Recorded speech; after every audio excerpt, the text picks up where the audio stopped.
Article 4. Whether all things are good by the divine goodness?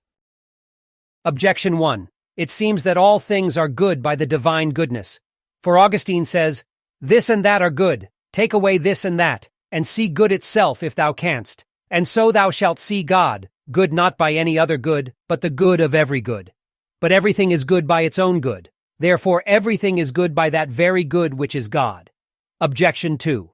Further, as Boethius says, all things are called good, accordingly as they are directed to God.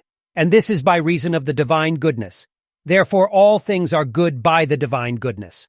On the contrary, all things are good, inasmuch as they have being.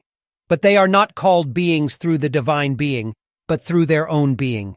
Therefore all things are not good by the divine goodness, but by their own goodness.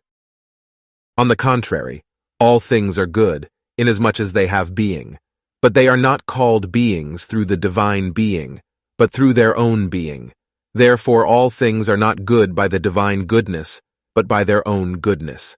I answer that, as regards relative things, we must admit extrinsic denomination, as a thing is denominated placed from place, and measured from measure.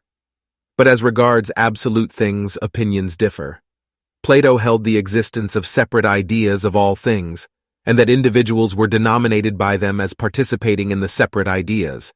For instance, that Socrates is called man, according to the separate idea of man. Now, just as he laid down separate ideas of man and horse, which he called absolute man and absolute horse, so likewise he laid down separate ideas of being and of one, and these he called absolute being and absolute oneness. And by participation of these, everything was called being or one. And what was thus absolute being and absolute one, he said, was the supreme good. And because good is convertible with being, as one is also, he called God the absolute good, from whom all things are called good by way of participation. Although this opinion appears to be unreasonable in affirming separate ideas of natural things as subsisting of themselves, as Aristotle argues in many ways, still, it is absolutely true that there is first something which is essentially being and essentially good, which we call God, as appears from what is shown above, question 2, article 3, and Aristotle agrees with this.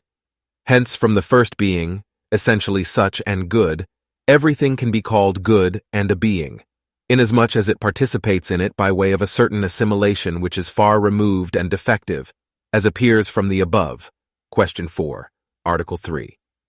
Everything is therefore called good from the divine goodness, as from the first exemplary, effective, and final principle of all goodness. Nevertheless, everything is called good by reason of the similitude of the divine goodness belonging to it, which is formally its own goodness, whereby it is denominated good. And so of all things there is one goodness, and yet many goodnesses. This is a sufficient reply to the objections.